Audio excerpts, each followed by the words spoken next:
Welcome to our channel Labanthula Ramamurthy world teacher. జ్ఞానధార అత్యాశ్రమి Srikalahasti. The ego killed person unable to expression. The killed hen unable to noise. అహంకారం చచ్చినటువంటి యోగి సంభాషించగలడా? అహం అనేటువంటిదే పోయింది. అహం అనేటువంటిది పోయిన తర్వాత సంభాషించలేడు. అలాగే the killed the hen unable to noise. కోడిని కంఠాన్ని కత్తిరించిన తర్వాత అది మళ్ళీ కుయ్యగలదా? ఇది చచ్చిన తర్వాత కుయ్యలేదు. అలాగే యోగీశ్వరుడు అవధూతలు కూడా అహం అనేటువంటి దాన్ని చచ్చిన తర్వాత వాళ్ళు కూడా మాట్లాడలేరు. అది మౌన భాషణం అనేటువంటిది అవుతుంది. Yours intellectual is God. అంతే, నీ శక్తే దేవుడు అనడంలో సందేహమే లేదు. యథాశక్తి ప్రయత్నించు, అనుకున్న దాన్ని నీవు సాధిస్తావు. Ignorance is the part of the wisdom. Intelligence is the part of the innocence. అజ్ఞానిలోని జ్ఞానాన్ని కూడా గుర్తించు, గౌరవించు. జ్ఞానంలోనే జ్ఞాని, అజ్ఞాని ఇద్దరి ఉనికి కూడా తప్పనిసరిగా ఉంటుంది. పై మెరుగులు, వేషాలు చూసి బాహ్య సౌందర్యానికి ప్రతి ఒక్కడూ కూడా ఈరోజు దాసుడై లేనిపోని కష్టాలు కొని తెచ్చుకుంటున్నాడు. రాజు ఏ వేషంలో ఉన్నా కానీ రాజే. యజమాని అంటే ఓనర్, ఆయన ఇంట్లో ఉన్నా బయట ఉన్నా ఇతర దేశాలలో ఉన్నా కానీ యజమాని అవుతాడు. అలాగే జ్ఞానం కూడా ఏ రూపంలో ఉన్నా కానీ అది జ్ఞానమే. జ్ఞానికి సముద్రమంత పరంలో బిందువంత ఇహం అనేటువంటిది తప్పనిసరిగా కనిపిస్తుంది. అజ్ఞానికి సముద్రమంత ఇహంలో బిందువంత పరం కనిపిస్తుంది. ఇద్దరికీ తేడా అది, జ్ఞానికి అజ్ఞానికి. Any form, anywhere, king is king. King ఎక్కడున్నా కానీ ఆయన కింగే, రాజే. ప్రధానమంత్రి ఢిల్లీలో ఉన్నా కానీ పల్లెటూరులో ఉన్నా కానీ ప్రధానే అవుతాడు. King is king anywhere, any form. Owner is the owner anywhere, any form అని అంటాడు ఈ సద్గురు సుబ్రహ్మణ్యం గారు. సర్వజ్ఞుడు అంటాం మనం. సర్వజ్ఞుడు అంటే ఏంటి? సర్వం జానాతి, అన్నీ తెలిసినటువంటి వాడు అని అంటాం. అది కాదు, దాని డెఫినేషన్స్ అంటాడు. ఈయన చెప్తున్నాడు చూడండి డెఫినేషన్. సర్వము పోగొట్టుకుని శరణాగతి మాత్రమే తెలిసినటువంటి వాడు, అది సర్వజ్ఞుడు అంటే. సర్వస్వాన్ని పోగొట్టుకోవాలి, చివరికి అహంభావాన్ని కూడా పోగొట్టుకోవాలి. మొత్తాన్ని త్యాగం చేసి అన్నిటినీ కూడా పోగొట్టుకుని చిట్ట చివరికి ఎవ్వరూ తెలుసుకోలేనటువంటి దాన్ని తెలుసుకున్నటువంటి వాడు ఎవరైతే ఉంటాడో అతడు సర్వజ్ఞుడు. Those who are the not nothing, he must be now.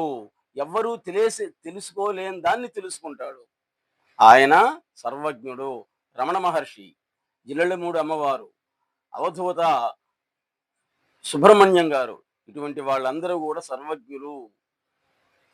జీవుడికి మెలకువ వచ్చినప్పటి నుండి మరలా నిద్రలోకి జారుకునేంత వరకు సదా దృశ్యం తనలో నుండి ప్రసవించబడుతూనే ఉంటుంది. మొదటి దృశ్యాన్ని మనం స్వప్నం, కళ అంటున్నాం. రెండవ దృశ్యాన్ని జగత్తు అని అంటున్నాం, అంటే ప్రపంచం. మొదటి యోని మనస్సు, రెండవ యోని మాయా, అదే మహామాయా. మాయామయికి సాధ్యం కాదంటూ ఏది లేనే లేదు. అసాధ్య సాధక స్వామిన్ అసాధ్యం తవకిం వదా అని అంటారన్నమాట. There who are the sleeping, he must be seen by each and everything. మాయామయికి సాధ్యం కానిదంటూ ఏదో లేదు. అతీతమైనటువంటి మానవాతీతమైనటువంటి శక్తి ప్రతి జీవిలో ఉంది. దాన్ని మనం గుర్తించలేము, అవధూతలు గుర్తించారు. అందుకనే అవధూతల దగ్గర, సుబ్రహ్మణ్యం లాంటి అవధూతల దగ్గర మనం మౌనంగా ఉండడం అనేటువంటిదే మంచిది. నేను అనే దానికి మరొక అక్షరం చేర్చినా గాని సమస్య అనేటువంటిది తెగనే తెగదు అని అంటారు గురువు గారు. నేనులో శరీరం ఉంది. చూడండి, ముక్కేది అంటే ఫలాంది అని చెప్తాం. కళ్ళేది అంటే ఫలాంది అని చెప్తాం. నాలుక అంటే ఫలాంది అని చెప్తాం. శరీరంలో ఉండే అవయవాలను ఏది అడిగినా కానీ వాటిని చెప్తాం. కానీ నేను నేను అంటున్నావు కదా, నేను అనే దాన్ని చూపించంటే ఎవడు చూపిస్తాడు ఇక్కడ? ఫలాని వాళ్ళ అబ్బాయి ఎవరు అంటే నేనే అంటున్నావు. అది నాకు చూపించు అంటే చూపించలేము. ఆ నేనుని తెలుసుకునేటువంటి వాళ్ళే అవధూతలు, మహాజ్ఞానులు అని అంటాం. నేను అనేటువంటి దాంట్లో శరీరం ఉంది. నీ శరీరంలోనే అహం కూడా ఉంది. మొదటి నేను శివుడు, రెండవ అహం అనేటువంటిది Parvati. It is the true fixed, fixed is the everything. First I is the Shiva. మొదటి నేను అనేటువంటిది స్థానువు శివుడు. Second I is the Parvati. రెండో ఐ అనేటువంటి నేను అనేటువంటిది ప్రకృతి అంటే పార్వతి అని చెప్తారు సద్గురు సుబ్రహ్మణ్యం గారు. బహిర్ముఖం పార్వతి, అంతర్ముఖం శివుడు. ఈ రెండు ముఖాలు కలిగినటువంటి వాడే అర్ధనారీశ్వరుడు. చూడండి డెఫినేషన్ ఎంత ఎంత రమ్యంగా చెప్పారో గురువు గారు. ఈ రెండు ముఖాల తనవి కావని ఉన్నటువంటి వాడే పరమాత్మ. ఇది శివుడికి వాహనం నంది, విష్ణువుకి వాహనం గరుడు, వినాయకుడికి వాహనం ఎలుక. కానీ వీళ్ళందరూ కూడా వాహనాలే. ఎవరికి? పరమాత్మ అనేవాడికి వాహనాలే అవుతారు. ఎక్స్ట్రార్ద is the lord Shiva, inter west is the lord Shiva. That's called universal mother and father. వాళ్ళే ప్రపంచ విఖ్యాతమైనటువంటి విశ్వమాత, విశ్వ ప్రభువు వాళ్ళిద్దరి. శిల్పం అనేటువంటిది శిల్పిని గురించి తెలుపుతుంది. ఫలాని శిల్పాన్ని ఎవరు బాగా చెక్కారో కదా అనుకుంటాం. కవిత్వం అనేటువంటిది కవిని గురించి తెలుపుతుంది. శిష్యుడు అనేటువంటి వాడు గురువు యొక్క గొప్పతనాన్ని గురించి చెప్తాడు. చిత్రం అనేటువంటిది చిత్రకారుని యొక్క గొప్పతనాన్ని తెలియజేస్తుంది. అలాగే ఇహం అనేటువంటిది పరాన్ని గురించి తెలియజేస్తుంది. ఇహం అనేటువంటిది పరాన్ని గురించి తెలియజేస్తుంది. పరమే ఇహంగా కూడా ప్రకటితమవుతుంది. ఇహానికి పరానికి రెండిటికి కూడా అవినాభావ సంబంధం అనేటువంటిది ఉండనే ఉంది. The sculpture explains about sculpture, poems explain about the poet. మాయను దాటడం అంటే దానికి తాను కల్పించకుండా ఉండడం. మాయా అనేది ఎక్కడిదో తాను వాడే కావాలి, అప్పుడే తాను మాయను దాటగలడు. Disappears is the real maya means production. జగత్తుకు నిర్వచనం చాలా మంది చెప్పాడు. జగత్ అంటే ప్రపంచం, జగత్ జగత జగంతి. దాని నిర్వచనం చాలా మంది చెప్పారు. కానీ దైవానికి నిర్వచనం అనేటువంటి దానికి ఇంతవరకు కూడా ఎవరు చెప్పలేకపోయారు. ఎంతో మంది సైంటిస్టులు కొన్ని లక్షల కోట్ల డబ్బులు విలువ చేసి దైవకణాన్ని కనుక్కోవడానికి ఇప్పటికి కూడా రీసెర్చ్ చేస్తూనే ఉన్నారు. అది ఎక్కడుందో కనుక్కోలేకపోయారు. అది ఎక్కడుందంటే నీలోనే ఉంది. నీలో ఉన్నటువంటి దైవకణాన్ని తెలుసుకోలేకపోతూ ఉన్నారు. దానికోసం ఈరోజు సైంటిస్టులు లక్షలు ఖర్చు చేస్తూ ఉన్నారు. నవవిధ భక్తి అనేటువంటిది ఉంది. నవవిధ భక్తిని నువ్వు చూపించాల్సిన దేవుడి మీద కాదు, సాటి ప్రజల మీద చూపించు, అందరి మీద చూపించు. అందరూ దైవ స్వరూపాలే. You are also God. అందరి జీవితాలు నీకు సందేశమే. ఇది ప్రతి ఒక్కరి జీవితం కూడా నీకు సందేశమే అవుతుంది. ఎందుకంటే నీ జీవితం నీకే సందేహం కాబట్టి. దేహం ఉన్నంత వరకు సందేహాలు తప్పవు. ప్రతి ఒక్కరి జీవితం కూడా ప్రయోజనకరమే అంటారు సద్గురు సుబ్రహ్మణ్యం గారు. నేను ఉన్నాను అని కాకుండా నేను ఉన్నట్లున్నాను అని ఉన్నట్లయితే నీవు పొందాల్సినటువంటి దాన్ని పొందినట్లే. రీబర్త్ అనేటువంటిది ఉంది, పునర్జన్మ. అసలు అది ఉందా లేదా? ఇప్పటికి కూడా చర్చ జరుగుతూనే ఉందన్నమాట. గురువు గారు ఏమంటారంటే, అసలు ఈ జన్మే నీకు లేదు, ఇంకా పునర్జన్మ ఎక్కడిది అంటాడనమాట ఆయన. ఒక్కసారి తాను తానైపోయిన తర్వాత కూడా మళ్ళీ జన్మలుంటాయా? ఉండనే ఉండవు అని ఎవరైనా అడిగితే లేవు అని ఖరాఖండిగా చెప్పు అని చెప్తారు ఈయన. ఒకవేళ ఉన్నా కానీ నీకు ఎటువంటి ప్రయోజనం అనేటువంటిది లేనే లేదు. పునర్జన్మ లేదు అని చెప్తున్నారు. ఒకవేళ ఉన్నా కానీ దానివల్ల నీకేమైనా ఉపయోగం ఉందా? లేనే లేదు. పునర్జన్మ అనేది ఉందా లేదా? దేవుడు అనేటువంటి వాడు ఉందా లేదా? ఈ చర్చ అనేటువంటిది నీకు అనవసరం. ప్రశాంతంగా పెళ్లి చేసుకో, పిల్లలను కష్టపడు, డబ్బులు సంపాదించు, వాళ్ళని పోషించు, నువ్వు సుఖంగా ఉండు, అంతే. దేవుడు ఉన్నాడా లేడా అనే చర్చను ఆలోచించావంటే మాత్రం పొరపాటున నీ అదృష్టం కొంది ఆయన నీకు కనపడ్డాడంటే తిరుపతి వెంకటేశ్వర స్వామి, ఇంకా నువ్వు ఉండవు, ఆయన ఒక్కడే ఉండేది. పులికి మేక కనిపించినట్లే అవుతుందన్నమాట. అందుకే అంటాడు ఆయన, తిరుపతిలో ఉండేటువంటి కొండలు చూడటానికి వెళ్ళు, కాశీలో ఉండేటువంటి శ్మశానాలు అవన్నీ చూడటానికి వెళ్ళు, శ్రీశైలంలో ఉండేటువంటి అడవులన్నీ కూడా చూడటానికి వెళ్ళు. కానీ దర్శనం కోసం, శివ దర్శనం కోసం, వెంకటేశ్వర స్వామి దర్శనం కోసం వెళ్ళావంటి విగ్రహాన్ని చూసి ఆనందించు, బాగుంది అని. అంతేగాని ప్రత్యక్షం కోసం, దర్శనం కోసం వెళ్ళినట్లయితే పొరపాటున నీ అదృష్టం కొంది వాళ్ళు కనపడితే ఇంకా నువ్వు ఉండవు, ఆయన ఒక్కడే ఉండేది. భక్త కన్నప్పని ఎలా అయితే తనలో చేర్చుకున్నాడో, రామదాసుని ఎలా అయితే రాముడు తనలో చేర్చుకున్నాడో, అదే విధంగా నిన్ను కూడా ఆయనలో చేర్చుకున్నాడు. ఇంక నువ్వు మళ్ళీ బయలుదేరినటువంటి చోటుకి మళ్ళీ నువ్వు ఇంకా రాలేవు, జాగ్రత్త అని చెప్తాడనమాట. ఆ చర్చ నీకు అనవసరం అని చెప్తున్నాడు. మనశ్శాంతి కోసం పూజలు, అభిషేకాలు, హోమాలు చెయ్యి, అంతే, అంతవరకే నీ డ్యూటీ అంటాడు ఈయన.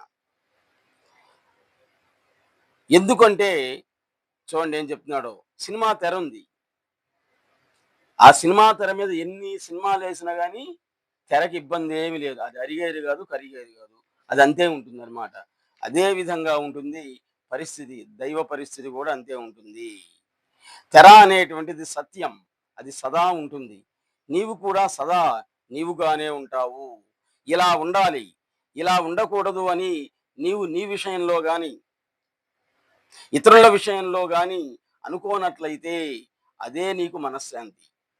ఆధ్యాత్మికం అంటే నిరాడంబరం కాదు. పెళ్లి చేసుకోకుండా కాషాయ గుడ్డలు కట్టుకొని, పెద్ద పెద్ద బొట్లు పెట్టుకొని అడవులలో తపస్సు చేయటం కాదు. ఆధ్యాత్మికత అంటే భార్యాపిల్లలతోటి సంసారంగా ఉంటూనే దైవ కణాన్ని వెతకడం అని చెప్తారు జిల్లెళ్ళమూడి అమ్మగారు. అదే ఈయన కూడా సద్గురు సుబ్రహ్మణ్యం గారు కూడా చెప్పింది అదే. సన్యాసత్వం అనేటువంటిది పనికిరాదు అంటున్నాడు అనమాట. వాళ్ళు వేరు, ఆ స్థాయిలో ఉండేటువంటిది వేరు. వాళ్ళని చూసి నువ్వు కావాలంటే అవ్వలేవు, నీవు హాయిగా సుఖాలు అనుభవించు అని చెప్తున్నాడు. కాబట్టి హిమాలయాలకు పోవటం, దిగంబరంగా ఉండడం, కాషాయ గుడ్డలు ధరించి తపస్సులు చేయటాలు, ఇవన్నీ గాడు ఆధ్యాత్మికత అంటే. కుటుంబంతో ఉంటూ దైవ కణాన్ని వెతకడం, అదే ఆధ్యాత్మికత యొక్క పరమావధి. చిట్జడ గ్రంథి అనే దాని గురించి చెప్పాడు గురువు గారు. చిత్ అంటే నేను, జడ అంటే నాది, ఈ రెండూ పోవాలి ముందు. నేను నాది అనేటువంటి భావం పోయినట్లయితే అప్పుడు నీవు అవధూతం అయినట్లే. ఈ రెండూ కూడా కలిస్తేనే లోక వ్యవహారం అనేటువంటిది అవుతుంది. ఈ గ్రంథి ముడి వీడినటువంటి వాడికి అసలు ఏ కర్తవ్యమో కూడా ఉండదు, ఏ అంటూ అనేటువంటిది కూడా ఉండదు. అచల స్వరూపుడైనటువంటి పరమాత్ముల్లో స్వాభావికంగా ఉన్నటువంటి సంకల్ప పరంపరే ఈ బ్రహ్మాండ గోళాల యొక్క మహాసృష్టి. జాతులు, మతాలు, కులాలు ఇవన్నీ కూడా ఆయన యొక్క సంకల్పమే. కాబట్టి ఆయన సంకల్పానుసారంగా మానవ నిర్మితాలే. నువ్వు నిద్రపోయేటప్పుడు ముస్లిమా, క్రిస్టిమా, హిందువా, బౌద్ధవా అని ఉందా? లేనే లేదు. నిద్రలో నీ మతం అనేదే లేదు, నీ కులం అనేదే లేదు. ఎప్పుడు ఎన్ని వస్తున్నాయి? నువ్వు మేలుకున్న తర్వాత వస్తుందా నా కులం, నా మతం అనేది వస్తున్నదన్నమాట. కాబట్టి నీ మత గ్రంథాలన్నీ నువ్వు చదువుకో, మిగిలినటువంటి మత గ్రంథాలని కూడా ఆదరించు. నీ తల్లిదండ్రులను నువ్వు సేవించు, మిగిలినటువంటి వాటి తల్లిదండ్రులను కూడా సేవించు. నీ పిల్లలలో నువ్వు ఎటువంటి ప్రేమ అభిమానంతో ఉంటావో అదే ప్రేమ అభిమానాల్ని ఇతరుల పిల్లల మీద చూయించు అని కొండ మీద ప్రసంగంలో క్రీస్తు మహాశయుడు చెప్పాడు. సుఖదుఖాలు అనేటువంటివి అందరికీ సమానంగా పంచబడ్డాయి. ద్వంద్వాతీతులు, అవధూతలు, యోగులు ఏ విభాదాలు లేనటువంటి గాఢ నిద్రే యథార్థ జగత్తు అనేటువంటిది అవుతుంది. దాన్నే డీప్ స్లీప్, గాఢ నిద్ర అని అంటాం. 2 నిమిషాల్లోనే గాఢ నిద్రలో అనుభవించేటువంటి వాడే మహా అదృష్టవంతుడు. గాఢ నిద్రలో తానున్నాడు అనేటువంటిది మాత్రమే తెలుస్తుంది. అంతకు మించి వివరాలేవి ఉండవక్కడ. అదే నిజమైనటువంటి మెలకువ. ఆ మెలకువే స్వయం. ఆ స్వయం అనేటువంటిది ఎవరిది కాదు. అదే దైవం. దానినే జ్ఞానం, మోక్షం అని కూడా అంటాం. హాయిగా నిద్రపట్టింది అంటాం. ఆ హాయే దైవం అని చెబుతాడన్నమాట ఈయన సద్గురు సుబ్రహ్మణ్యం గారు. అంతా దైవ స్వరూపమే అన్నప్పుడు ప్రపంచంలో హెచ్చు తగ్గులు అనేటువంటి దేనికి? చూడండి, ఒక శిష్యుడు అడిగాడు ఆయన్ని, అంతా సమానమే అంటున్నారు కదా, మరి ఈ ప్రపంచంలో ఈ హెచ్చు తగ్గులు ఇవన్నీ కూడా దేనికి అంటే చక్కటి ఒక ఎగ్జాంపుల్ చెప్పారు గురువు గారు. ఖాళీ చెంబు ఉంది. ఆ చెంబుని తీసుకుపోయి సముద్రంలో ముంచావు. సముద్రంలో నీరేది? ఉప్పు నీరు. కాబట్టి సముద్రపు నీరు ఇప్పుడు దేంట్లో ఉంది? చెంబులో ఉంది. కాబట్టి ఈ చెంబులో ఉన్నటువంటి సముద్రపు నీటికి ఆటుపోట్లు గాని, తిమింగలాలు గాని, జలచరాలు గాని, ఓడలు నౌకలు గాని ఉంటాయా? ఉండనే ఉండవు. ఇది సముద్రం నీరు కాదందామా అంటానికి లేదు. అదే పరిస్థితి ఇక్కడ కూడా అని అంటాడు అనమాట. రామకృష్ణ పరమహంస, శారదామాత, జిల్లెలమూడి అమ్మ, స్వామి వివేకానంద, ఇటువంటి వాళ్ళు మహనీయులు అందరూ కూడా సముద్ర నీటితో నిండినటువంటి పాత్రలే. కానీ సముద్రం కాదు వాళ్ళు. సామాన్యులు, మహనీయులు, జ్ఞానులు, అజ్ఞానులు అనేటువంటి తేడా తప్ప ఇక్కడ అంతా కూడా సమానమే. సముద్రం సదా ఏకవచనం, దైవం కూడా సదా ఏకవచనమే. ఒకే దైవాన్ని నువ్వేం చేసావు? అనేక రకాలుగా నువ్వు మార్చుకున్నావు. నదీనాం సాగరోగతి, నదుల్లో నీరంతా సముద్రంలో పోవాల్సింది. నువ్వు యేసు అన్నా, అల్లా అన్నా, రామ అన్నా, కృష్ణ అన్నా చివరికి ఒకటే. దాన్ని మర్చిపోయి మత పోరాటాలు, కుల పోరాటాలు పెట్టుకుంటున్నాడు మూర్ఖుడైనటువంటి జీవుడు. నామరూపాలకు ప్రాధాన్యత ఇస్తే పాత్రలుగా ఉంటాం. నామరూపాలకు ప్రాధాన్యత ఇవ్వకపోతే సముద్రంగా ఉంటాం. అంతే. మన వీడియోలన్నీ కూడా మనశ్శాంతికి సంబంధించినటువంటివి, ఆధ్యాత్మిక సంబంధించినటువంటివి కాబట్టి మానసిక ప్రశాంతత కోసం మీరు